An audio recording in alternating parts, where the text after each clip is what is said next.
आज आपण Rolls theorem बघणार आहोत. स्टार्टिंगला आपण रोल्स थेरम स्टेटमेंट काय आहे ते बघूयात. तर बघा स्टेटमेंट काय आहे.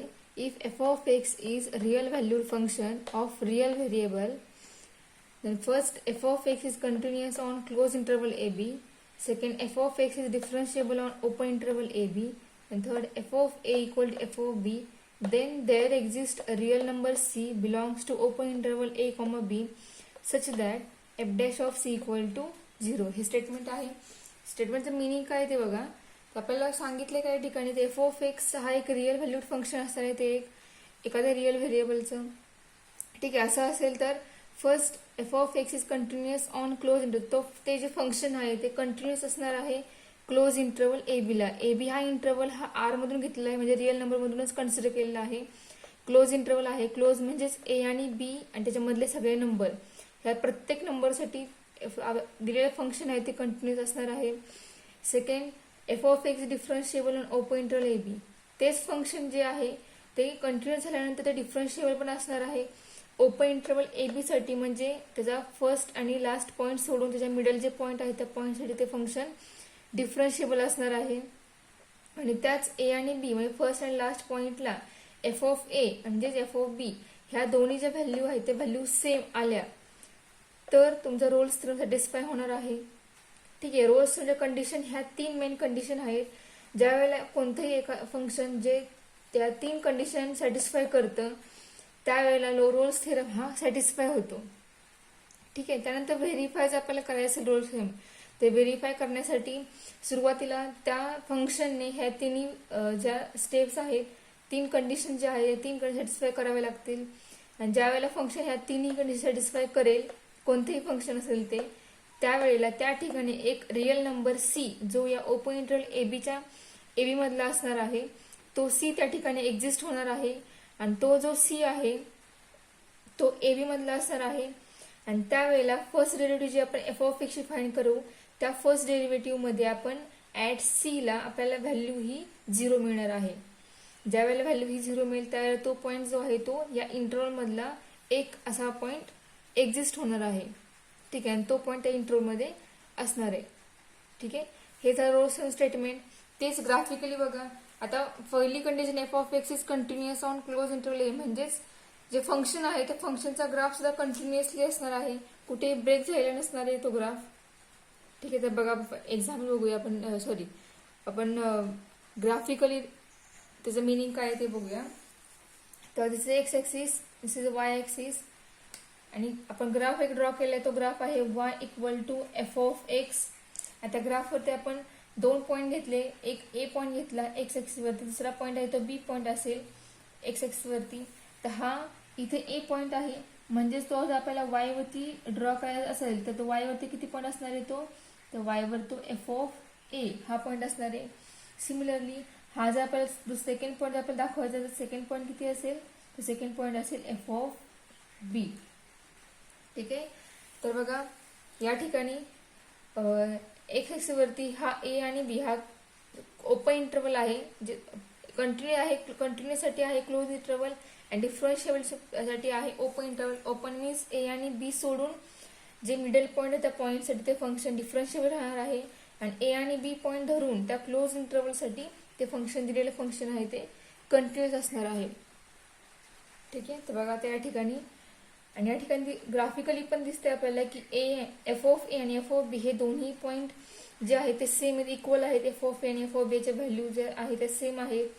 ठीक आहे, ज्या वेळेला अशी कंडिशन सॅटिस्फाय होईल, म्हणजे कंटिन्युअस असेल, डिफरन्शिएबल असेल आणि F of A F of B same असेल, त्यावेळेला त्या ठिकाणी ए आणि बी या ओपन इंटरवल मधील एक पॉईंट त्या ठिकाणी असा एक्झिस्ट होईल की त्या पॉईंटला त्या ग्राफवरती एक असा पॉईंट मिळेल, त्या पॉईंटला आपण आपला एफ डॅश ऑफ सी जो आहे तो काय असणार आहे, 0 असणार आहे.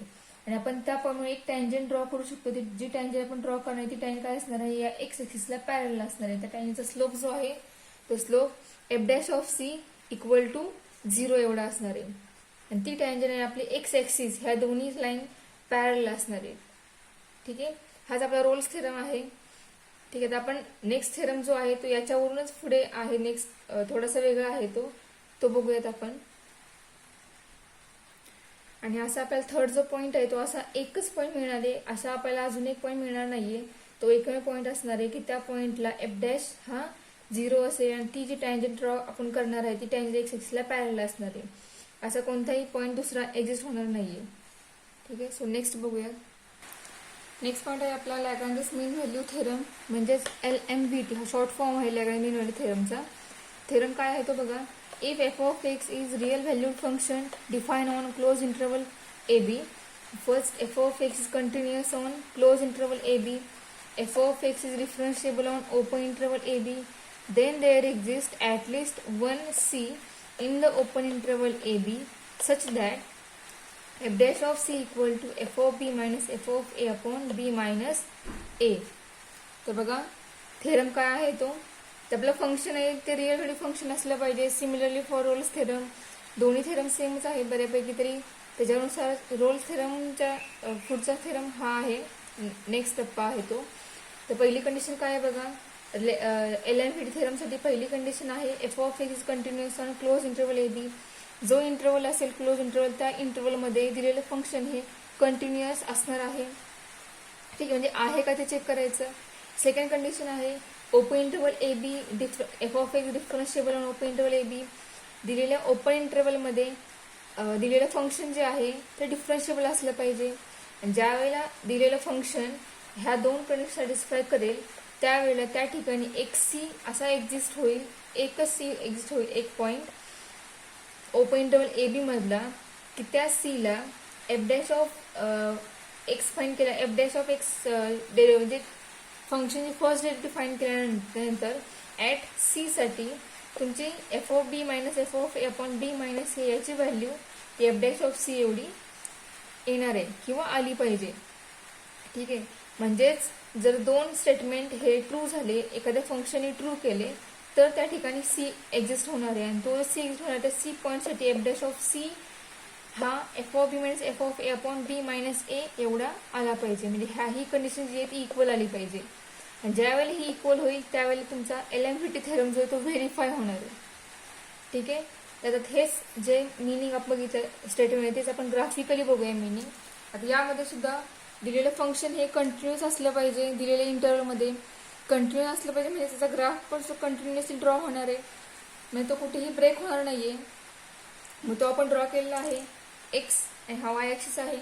आपण एक कंटिन्युअस ग्राफ घेतलेला आहे. त्या ग्राफची इक्वेशन आहेत जे त्या कर्वचं इक्वेशन आहे y equal F of x.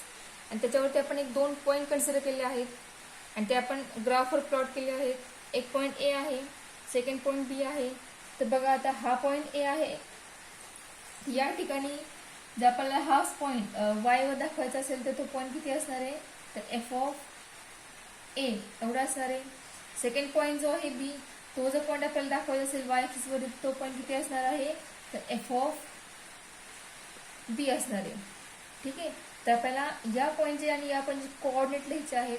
तर या पॉईंटचे कोऑर्डिनेट काय असतील, तर बघा एक्स वरती व्हॅल्यू ए आहे म्हणजे पहिला कोऑर्डिनेट झाला ए, आणि दुसरा कोऑर्डिनेट म्हणजेच व्हॅल्यू वायची एफ ऑफ ए आहे म्हणजे या ठिकाणी द सेकंड कोऑर्डिनेट झाला f of A. Similarly for this point first value एक्सची आहे ती ए आहे म्हणजे पहिला कोऑर्डिनेट झाला ए आणि सेकंड कोऑर्डिनेट झाला एफ ऑफ बी आहे आणि सेकंड कोऑर्डिनेट झाला एफ ऑफ बी. ठीक आहे, तुम्हाला ग्राफिकली पण दिसतंय हे दोन्ही जे पॉईंट आहेत ए आणि बी म्हणजे एफ ऑफ ए आणि एफ ऑफ बी हे इक्वल नाही आहेत. आपल्या रोल्स थेरममध्ये काय झालं होतं तर आपण या टाईपमध्ये कंटिन्युअस ग्राफ ड्रॉ केला होता आणि या ठिकाणी जी एफ ऑफ ए आणि एफ ऑफ बी होता तो सेम होता. पण या ठिकाणी त्याच्या उलटी कंडिशन आहे, या ठिकाणी एफ ऑफ ए आणि एफ ऑफ बी सेम नसणार आहे. जर सेम असतील, सेम आले तर आपला रोल्स थेरम व्हेरीफाय होणार आहे, LMVT थेरम व्हेरीफाय होणार नाही. ठीक आहे, या ठिकाणी दोन्ही व्हॅल्यू सेम नाही आहेत, वेगळ्या असणार आहेत. ठीक आहे, आता हा फंक्शन हे जे फंक्शन आहे जे आहे फंक्शन ते कंटिन्युअस आहे, डिफरन्शिएबल पण असणार आहे या ओपन इंटरवल AB साठी, कंटिन्युअस असणार क्लोज इंटरवल AB साठी. अशा वेळेस त्या ठिकाणी एक असा पॉईंट एक्झिस्ट होईल, तो जो पॉईंट आहे तो C पॉईंट असेल आणि त्या C पॉईंटला बघा आपण हा जो पॉईंट इथे लिहिला तो असेल ए एफ ऑफ ए. ठीक आहे, आणि त्या C पॉईंटला एफ डॅश ऑफ C जो आहे तो आपल्याला याच्या एवढा मिळाला पाहिजे म्हणजे एफ ऑफ बी म्हणजे एफ ऑफ ए पण बी मायनस ए. सी पॉईंट कधी एक्झिस्ट होईल, ज्यावेळेला तुमचं फंक्शन जे आहे ते पहिल्या दोन कंडिशन सॅटिस्फाय करेल, कंटिन्युअस आणि डिफरन्शिएबिलिटीची, त्यावेळेला त्या ठिकाणी सी मिळणार आहे. आणि त्या सी मिळाल्यानंतर एफ डॅश ऑफ सी हा एफ ऑफ बी म्हणजे F of B minus A एवढा मिळाला पाहिजे. जर तो तेवढा आला तर तुमचा एलएमव्हीटी थेरम जो आहे तो व्हेरीफाय होणार आहे. तर बघा, हा जो आहे पॉईंट, यातून आपण टँजंट एक ड्रॉ करू शकतो. आणि ती जी टँजंट आहे ती टँजंट, आणि आपण जर ए आणि F of N F of B point जर जॉईन केला, तर तो पॉईंट जॉईन केल्यानंतर ह्या जो दोन लाईन मिळणार आहेत, त्या दोन लाईन कशा असणार आहेत, पॅरलल असणार. कधी पॅरलल असतील, जर दिलेलं फंक्शन हे कंटिन्यूअस असेल, डिफरन्शिएबल असेल दिलेल्या इंटरवलला, क्लोज आणि ओपन इंटरवलसाठी, तर त्या ठिकाणी सी मधून जी टँजंट जाणार आहे, ती जी टँजंट आहे ती टँजंट आणि जो कॉर्ड आहे एफ ऑफ ए आणि एफ ऑफ बी मधून जी लाईन ड्रॉ होते, लाईन जाते, त्या दोन्ही लाईन कशा असणार आहेत, पॅरलल असणार आहेत. ठीक आहे. पण जर त्या फंक्शननी दोन कंडिशन सॅटिस्फाय केल्या, तर हे पुढची जी आहे स्टेटमेंट की जे पॅरलल लाईन आहे त्या त्यावेळेला पॅरलल. जर त्या कंडिशन सॅटिस्फाय झाल्या नाहीत, दिलेल्या फंक्शननी या दोन कंडिशन सॅटिस्फाय केल्या नाहीत, तर त्या दोन लाईन पॅरलल येणार नाहीत. ठीक आहे. हाच आपला आहे जो एलएमव्हीटी थेरम आहे. आता आपण रोल्स थेरम आणि या एलएमव्हीटी थेरम वरील एक्झाम्पल जे आहेत एक्झाम्पल्स बघूया. पण इथे 2.3 बघणार आहोत. इथे 2.3 मध्ये फर्स्ट क्वेश्चन आहे, check the validity of the Rolle's theorem for the following function. And first example is F of X equal to X square minus 4x plus 3 comma X belongs to close interval 1,3. तो question काय आहे, check the validity आहे, म्हणजे आपल्याला Rolls theorem valid आहे का नाहीये तो फक्त चेक करायचा आहे, व्हेरीफाय करायचं नाहीये. ज्यावेळेला व्हेरीफाय हा वर्ड असतो त्यावेळेला तिन्ही कंडिशन ट्रू करून ॲट सी साठी सुद्धा एक्झाम्पल सॉल्व्ह करायचं. ठीक आहे. पण यासाठी आपल्याला फक्त व्हेरीफाय करायचं, व्हॅलिड आहे का ते चेक करायचंय. तर बघा, आपल्या कंडिशन आहे तीन रोल्स थेरमच्या. तर फर्स्ट कंडिशन आहे F of X continuous on close interval A B. तर बघा, हे फंक्शन कंटिन्युअस आहे का. तर हे दिलेले जे फंक्शन आहे, कोणतेही फंक्शन, त्या फंक्शनला आपल्याला टाईप ओळखता आला पाहिजे. टाईप ओळखता आला की दिलेलं फंक्शन हे कंटिन्युअस आहे का नाही ते आपल्याला लगेच समजेल. तर तुम्हाला एक टाईप लिहून दिले होते, कंटिन्युटी चॅप्टरमध्ये आपल्याला टाईप झालेले आहे, त्या ठिकाणी मेन्शन केलेलं आहे की कोणता टाईप असेल तर फंक्शन कंटिन्युअस असतं, कोणत्या टाईपला फंक्शन कंटिन्युअस नसतं, हे त्या ठिकाणी सगळं मेन्शन केलेलं आहे कंटिन्युअस चॅप्टरमध्ये. तर आपला आत्ता जे एक्झाम्पल आहे ते एक्झाम्पलमध्ये जे फंक्शन दिलेलं ते फंक्शन आहे पॉलिनॉमियल. आणि पॉलिनॉमियल फंक्शन हे प्रत्येक पॉईंटसाठी दिलेल्या इंटरवलच्या प्रत्येक रिअल नंबरसाठी हे कंटिन्युअस असतं आणि ते डिफरन्शिएबल सुद्धा दिलेल्या पॉईंटचे डिफरन्शिएबल सुद्धा असतं. ठीक आहे. मग त्यानुसार आपण लिहूया, टाईप जो आहे तो टाईप लिहूया, त्यानंतर कंटिन्युअस आहे का ते नंतर मेन्शन करूयात.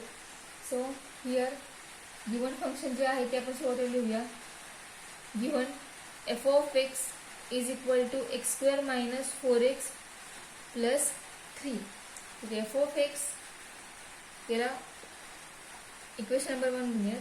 So F of x is a polynomial function.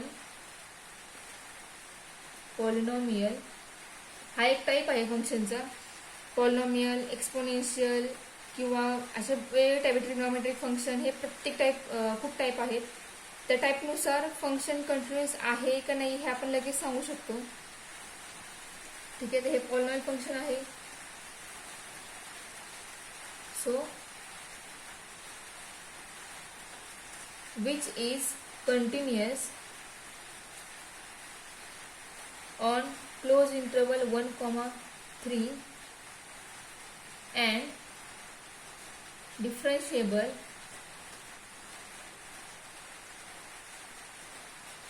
on open interval 1,3. हे आपण डायरेक्ट दोन्ही लाईन मेन्शन केल्या, कारण आपल्याला माहिती आहे पॉलिनॉमियल फंक्शन हे कोणत्याही रिअल नंबरसाठी कंटिन्युअस असतं, त्याचबरोबर डिफरन्शिएबल सुद्धा असतं. ठीक आहे. ही झाली म्हणजे पहिल्या दोन कंडिशन ट्रू झाल्या. तिसरी कंडिशन काय आहे, तर एफ ऑफ ए आणि एफ ऑफ बी हे इक्वल पाहिजे. तर बघूया ते इक्वल येते का ते. सो बघा, त्या ठिकाणी लेट या इंटरव्हलला पहिला पॉईंट जो आहे तो ए असणार आहे आणि सेकंड पॉईंट जो आहे तो बी असणार आहे. So F of A is equal to x is equal to A is equal to 1. हे कन्सिडर करूया आपण. x हा a असेल, त्याचबरोबर आपण तो a1 घेणार आहोत. Okay, so from 1 we get f of a is equal to f of 1 is equal to 1 square minus 4 into 1 plus 3, that is equal to 1 minus 4 plus 3, that is equal to 0. ठीक है, याचा answer आला 0. Second point, for x equal to b is equal to 3 साठी from 1 we get f of b is equal to f of 3 is equal to 3 square minus 4 into 3 plus 3 is equal to 3 square 9 minus 4 into 3 12 plus 3, that is equal to 12 minus 12 is equal to 0. Level मिळालं काय ते बघा. So here f of a is equal to f of b, दोन्ही value जे आहेत f of a, कुठे गेले f of a, या ठिकाणी आहे f of a, आणि सेकंड जो f of b, दोन्ही व्हॅल्यू सेम आले, त्यामुळे f of a f of b हे आपले इक्वल झाले. So that is f of 1 is equal to f of 3 is equal to, आणि ती व्हॅल्यू आहे 0. म्हणजे आपल्या 3 कंडिशन ज्या आहेत रोल्स सॅटिस्फाय झालेल्या आहेत. सो मेन्शन करूया आपण या ठिकाणी, hence Rolle's theorem are valid. ठीक आहे, नेक्स्ट एक्झाम्पल बघूया. थर्ड एक्झाम्पल आहे, third example of f of x equal to 2x square minus 5x plus 3, x belongs to close interval 1, 3. आता या थर्ड एक्झाम्पलमध्ये सुद्धा दिलेलं फंक्शन जो आहे तो फंक्शनचा टाईप हा पॉलिनॉमियल आहे. आपल्याला माहिती आहे पॉलिनॉमियल प्रत्येक रिअल नंबरसाठी कंटिन्युअस असतो, त्याचबरोबर डिफरन्शियल सुद्धा असतो. सो मेन्शन करूया आपण या ठिकाणी 1 f of x equal to 2x square minus 5x plus 3, f of x is polynomial function and which is continuous on close interval 1, 3 and differentiable on open interval 1, 3. ठीक आहे, म्हणजे पहिल्या 2 कंडिशन सॅटिस्फाय झाल्या, तिसरी कंडिशन जी आहे ती बघूया satisfy होते का नाही येते. So let a is equal to 1 and b is equal to 3. So for x equal to a is equal to 1, त्याला 1 म्हणा equation. From 1 we get f of a is equal to f of 1 is equal to 2 into 1 square 5 into 1 plus 3, that is equal to 2 minus 5 plus 3, and answer is 0. Next, for value b, for x equal to b is equal to 3, from 1 we get f of b is equal to f of 3 is equal to 2 into 3 square minus 5 into 3 plus 3 is equal to 2. 2 into 3 square 9, 5 into 3 15 plus 3, 9 into 2 18 minus 15 plus 3, that is equal to 3 plus 3, and answer is 6. ठीक आहे, त्या ठिकाणी बघा f of a आणि f of b दोघांच्याही value same आल्या नाहीये, वेगवेगळे आलेले आहेत, म्हणजे आपण लास्टला आन्सर लिहिणार. So here f of 1 is not equal to f of 3, f of a not equal to f of b लिहूया स्टार्टिंगला, and that is f of 1 is not equal to f of 3. So hence Rolle's theorem are not valid. ठीक आहे, are not valid किंवा are invalid जरी word वापरलं तरी चालेल, दोघांचं मिनिंग तेच आहे. तर बघा, जरी दोन केस सॅटिस्फाय कंडिशन तरी तो ते फंक्शन जे आहे ते तिसरी कंडिशन सॅटिस्फाय करेल असं नाहीये. डिपेंड आहे त्या क्लोज इंटरव्ह्यूसाठी त्या फंक्शनवर डिपेंड आहे की F of N F of B equal येईल का नाहीये. जर एफ ऑफ बी इक्वल आला तरच रोल्स थेरम व्हॅलिड होणार आहे, आणि जर तो इक्वल आला नाही तर रोल्स थेरम व्हॅलिड होणार नाही.